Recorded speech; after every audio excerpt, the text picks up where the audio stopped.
Muy buenas tardes nuevamente a todas y a todos.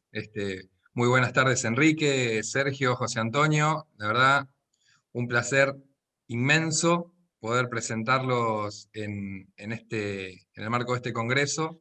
Sumamente agradecido en lo personal y en nombre de la organización completa por su enorme generosidad de compartir en estos apretadísimos 60 minutos el infinito caudal de conocimiento que me consta tiene y nos consta a todas y a todos, ¿no?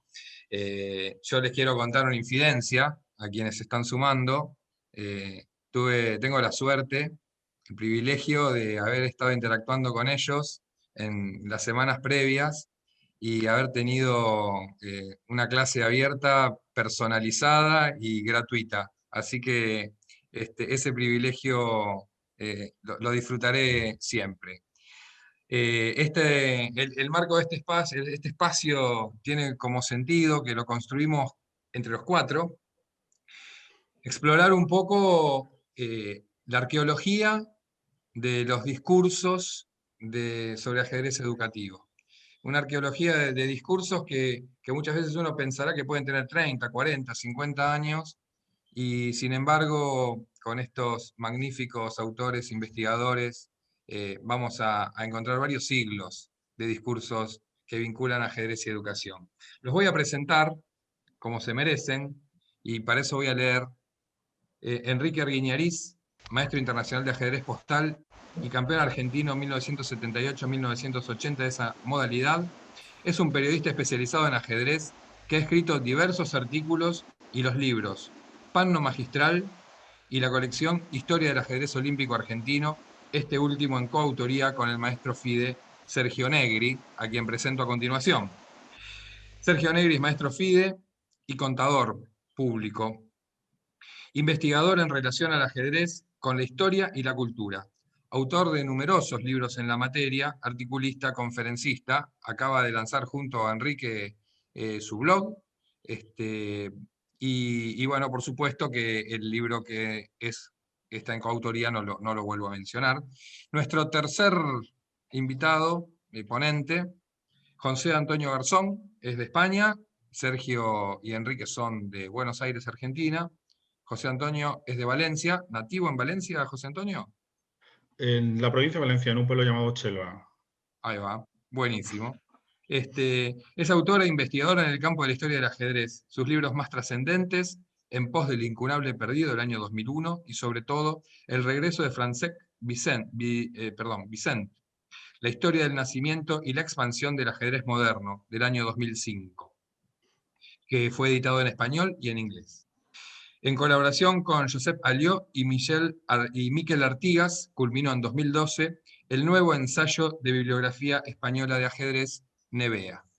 Bueno, un placer enorme nuevamente presentarlos a los tres y empezar a explorar un poco esta cuestión de la arqueología de los discursos del ajedrez educativo. Recién estuvimos discutiendo sobre ajedrez y educación en la mesa a la cual asistí previamente, y hay un montón de cosas que fueron apareciendo de la voz y del verbo de educadores muy relevantes, que empiezan a poner al ajedrez vinculado a una cantidad de cuestiones potentes, educativamente potentes, y también aparecieron algunas otras que pusieron como un manto de duda o de oscuridad sobre estas supuestas potencias, no solamente del ajedrez, sino también del juego. Y a mí, y en función también de lo que hablábamos antes, me resonaban algunas cuestiones de que muchas de estas cosas que están pronunciadas en los albores del 2021 ya han sido dichas a lo largo de muchísimo tiempo. Sergio Negri basa su más profundo tiempo de investigación al ajedrez argentino del siglo XIX, siglo XX, pero fundamentalmente a los orígenes y a los inicios del ajedrez. Y Sergio, por lo que estuvimos charlando, me gustaría que nos cuentes en relación a estos tiempos del origen, que podemos ubicarlo en distintos lugares, en distintos momentos, de acuerdo a distintas teorías, ¿Qué de estos discursos ya empezaban a aparecer asociados a estos protoajedrez o a los primeros juegos más similares ya al ajedrez tal como lo conocemos? ¿Cómo te va, Sergio? Bien, Esteban, muchas gracias por haber permitido esta presencia. La verdad que es un orgullo que nos hayas invitado. Con Enrique somos compañeros de ruta en algunas tareas ajedrecísticas y es un honor realmente compartir mesa con José, a quien conocemos toda su obra y es una fuente de sabiduría de estas charlas que hemos tenido en privado. Realmente es un honor estar en una mesa con José. El agradecimiento al Ministerio de Cultura y Educación de Uruguay, que como bien sabes, Esteban, es la patria de mi padre. Así que, bueno, orgullo y emoción de estar en este encuentro. En mi trayectoria profesional yo tuve vínculos fuertes con la educación y con la cultura. Estuve en el Ministerio de Educación de la provincia de Santa Fe y bueno, y el tema cultural me llega muy de cerca también, por trabajos realizados, por investigaciones y por afición. A mí me gusta siempre hablar de que mi enfoque es de investigador, más que de historiador, ¿no? Que no lo soy. Me gusta investigar, ver hasta dónde se llega, formularme preguntas, compartir el producto de las exploraciones y saber que el campo del conocimiento es infinito y que, como bien alguna vez dijo Sócrates, solo sabemos que no sabemos nada y es bueno compartir nuestro propio nivel de ignorancia, ¿no? En cuanto a la mesa anterior, yo compartí en parte la mesa educativa, la escuché, me quedó la idea del planteo muy fuerte del vínculo del ajedrez con el ámbito escolar. Y me quedó muy fuerte, no solamente en el campo de la educación, sino en todos de la humanidad, de este siglo XXI que está viniendo muy convulsionado. Era un siglo que se esperaba de muchos cambios, era un siglo que se esperaba que fuera de una profunda incertidumbre, era un siglo que se esperaban muchas transformaciones, hasta de modelos políticos y culturales, pero que este año se puso en un estrés absoluto con la pandemia, y por lo que advertí en la mesa anterior, se plantearon ajedrez en el espacio educativo, cuando el propio espacio educativo está puesto en tela de juicio en este nuevo escenario post-pandémico que de alguna manera hay que reinventarse y replantearse todo. Y yendo al tema arqueológico, que de alguna manera vos propones, Esteban, a nuestro enfoque, lo que yo tengo que decir es muy sencillo, y luego voy a dar algunas pautas de por qué lo digo, pero mi conclusión es muy sencilla y la adelanto. El ajedrez es mucho más que un juego. En la mesa anterior se habló bastante de esa idea de juego. Es mucho más que un juego. El ajedrez es tiene el virtuosismo de encarnar en sí misma todas las metáforas de la humanidad. Ya desde Borges, que lo explicó en un plano, pero sabemos que el ajedrez, por su alta capacidad metafórica, tiene amplia vinculación con la sociedad, con la cultura, con la educación, con la moral, con las relaciones amorosas, con la vida en definitiva. Y este enraizamiento del ajedrez con la cultura, cuando efectivamente nació como un mero pasatiempo, pero se transformó en algo mucho más complejo y mucho más rico, ha demostrado que el ajedrez ha tenido asidero en toda cultura, en todo espacio y en todo tiempo. Y también ha demostrado otra cosa, que ha tenido una gran capacidad de adaptación. Por lo cual yo apuesto que en este marco pospandémico y en este marco donde ya veníamos, donde se estaban replanteando las relaciones en la era que algunos ya mencionan como que es la era de la comunicación y de las informaciones, como que la edad contemporánea ya está desapareciendo y hay una edad nueva que se está forjando, yo vas a ver fortalecerse, reinventarse y readaptarse a estos nuevos escenarios. Dicho esto, que es la síntesis de mi hipótesis, de mi pensamiento, vos, Esteban, has definido este encuentro como un festival de las ideas. Esa es mi idea principal que quería transmitir a todos los amables escuchas. Lo veo a Leoncho por ahí, a mucha gente conocida y querida y respetada. Esta idea de que el ajedrez en su fuerza metafórica se adapta a todo tiempo, lugar, a toda cultura y a todo cambio profundo. Y haciendo José después se va a concentrar en lo que es un maestro como nadie, en el ajedrez moderno, ¿no? En la aparición del ajedrez moderno. A mí se me ocurrió que, si bien el paradigma educativo con el ajedrez fue desarrollado más recientemente, los paradigmas que vinculan al ajedrez con la educación en tiempos previos son más implícitos que explícitos, ¿no? Esa es una gran diferencia con lo que ha sucedido desde el siglo XX en adelante. Y podríamos hablar de 3 dimensiones donde el ajedrez se vincula con la educación. Una que es en los propios libros, textos y manuales de divulgación técnica, que los ha habido en todo tiempo y lugar, y que siguen vigentes y que van a seguir vigentes. En todo caso cambiará la tecnología, el acceso, pero no su pertinencia. El otro es la idea de que el ajedrez como parte de la cultura, ahí ya está haciendo una contribución a la educación desde un plano superior, ¿no? Si se quiere. La educación también forma parte de la cultura, considerada desde el punto de vista antropológico, ¿no? Y la tercera, que esta sí nos vincula más al pasado, es la que tiene que ver con una educación y el ajedrez vinculada a textos de índole moral y de buenas costumbres. Si bien ahora podemos hablar que el desafío es la educación, la educación formal y el ajedrez, y estamos hablando de educación laica, Enrique seguramente después va a hablar de las experiencias post-revolución francesa. En los orígenes, cuando uno se retrotrae en la historia, el fuerte nexo del ajedrez con la educación estaba más vinculado al plano de la moral y más concretamente de la religión. En la Edad Media fue donde surgió el ajedrez y donde se dio todo el desarrollo y el primer inicio de la modernización del ajedrez y luego su rumbo definitivo. Fue una edad bueno, muy larga y por otro lado muy influida por la espiritualidad, por el mundo de las ideas, por el mundo de la religión, y donde el ajedrez se convirtió en un prototipo de la sociedad medieval europea. Desde sus orígenes más antiguos, que según las teorías que uno escriba, se remontan obviamente al chaturanga, al clásico vector de difusión, chaturanga indio, chatrang persa, chatrang árabe, y el ajedrez en todas sus formas moderno europeo y con sus nombres diferentes según las culturas, y también al xiangqi chino.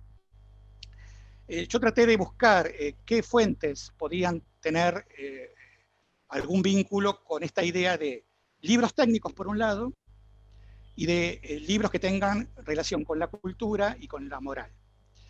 En cuanto a obras tempranas, esto me parece que no es un hallazgo, pero sí es interesante que lo digamos ahora.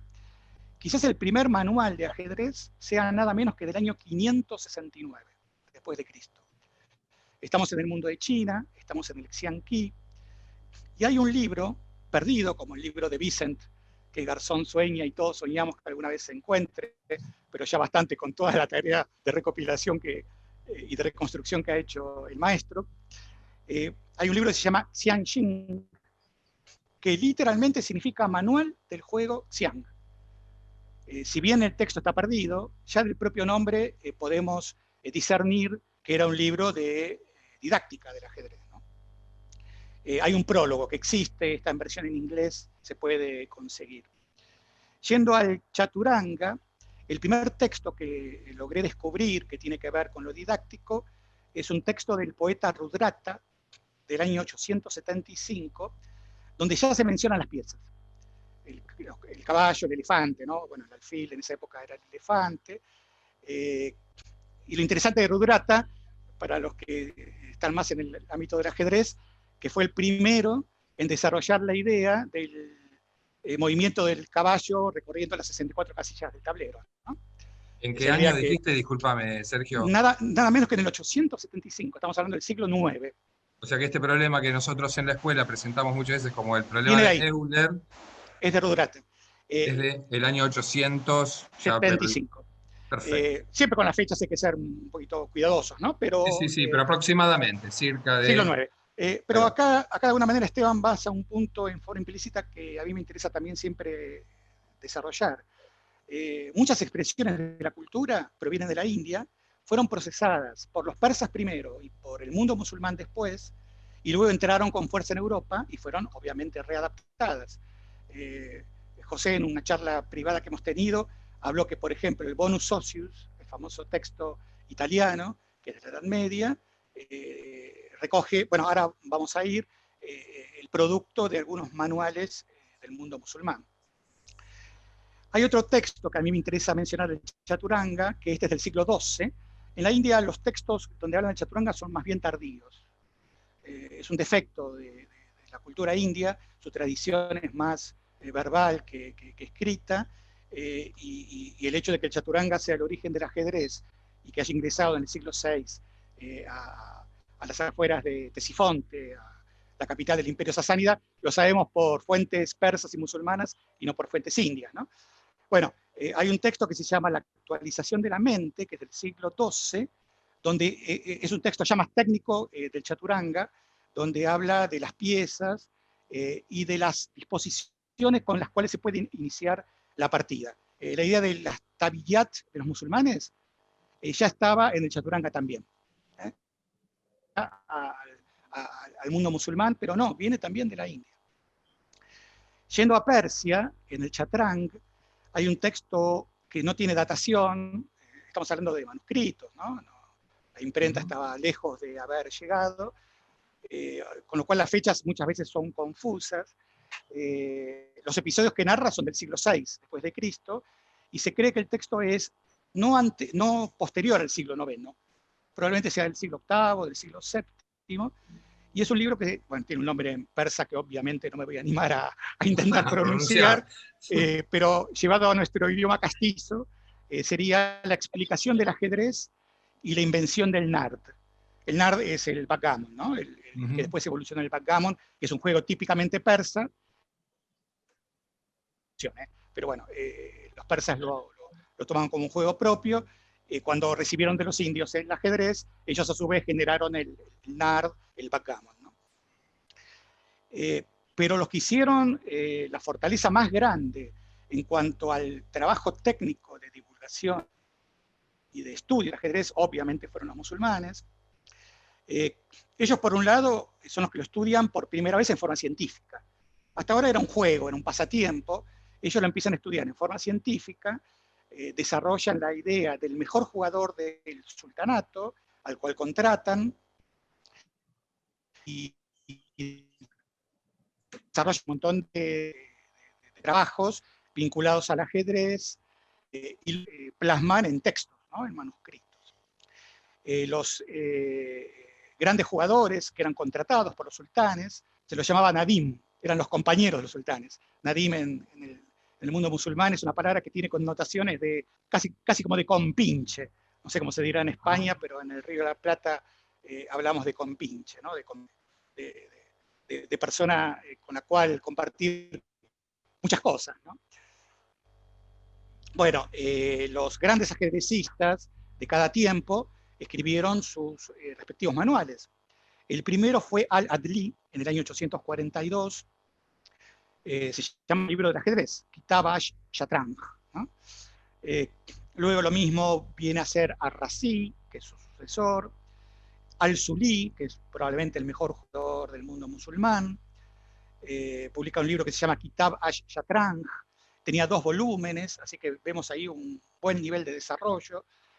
Los textos que después en Europa medieval llegaron por alguna vía y van a ser traducidos a las lenguas romances o al latín mismo. Y está Al-Lajlaj, que en el siglo X también escribió un libro de ajedrez. Bueno, en cuanto a los libros ya en Europa, no voy a ingresar porque eso lo va a hablar José con detenimiento, pero como antecedentes de los libros de la escuela moderna, de la incipiente escuela moderna y futura escuela moderna, se suele decir, aunque también está muy controvertido, que hay muchos textos que al hablar de ajedrez son una suerte de reglamento, porque dan pistas, primero el nombrar las piezas, y segundo el decir cómo se jugaba y también cuáles eran esas piezas, ¿no? Y el nombre de las piezas, sobre todo cuando se da la aparición de la reina, transformación europea, si las hay. Un poema que le atribuye este carácter de suerte de reglamento ajedrecístico temprano es el poema de Winchester, que es del año 1150, por supuesto del mundo inglés, y ya ahí se introduce la pieza de la reina, ¿no? Se la llama Regina, y se le ubica a la derecha del rey, como un dato anecdótico, ¿no? Mucho José, bueno, muchos autores españoles lo han estudiado, es el de Ibn Ezra, el famoso rabí, bueno, rabí que nació en territorio de lo que después fue España, pero es un rabí del mundo, ¿no? Porque estuvo por toda Europa y por Egipto también, y por el norte de África en su rumbo itinerante. Él tiene escritos donde da detalles sobre el ajedrez, que algunos lo consideran como virtual reglamento, cosa que es controvertida, pero que aporta al mundo de la inserción del ajedrez en la cultura. El libro Bonus Socius, o Bonus Socius, que está escrito en latín, de Boncompagno de Siena, que ahí se inicia en Italia, la escuela, lo que se puede llamar la escuela lombarda, estamos hablando del siglo XIII, y se incluyen 198 problemas que efectivamente se heredan de la tradición árabe. Se mencionan a las piezas y hay diagramas ajedrecísticos, además, ¿no? Luego hay un texto posterior, el Civis Bononiae. No voy a entrar en los libros de educación moderna porque eso José los va a decir con toda propiedad y con detalle y sabiduría. Los libros y los manuscritos, ¿no? que son de la Edad Moderna. Esto lo voy a pasar. Voy a hacer algunos comentarios, no sé si me estoy extendiendo mucho, a los libros de tono moral. No logré...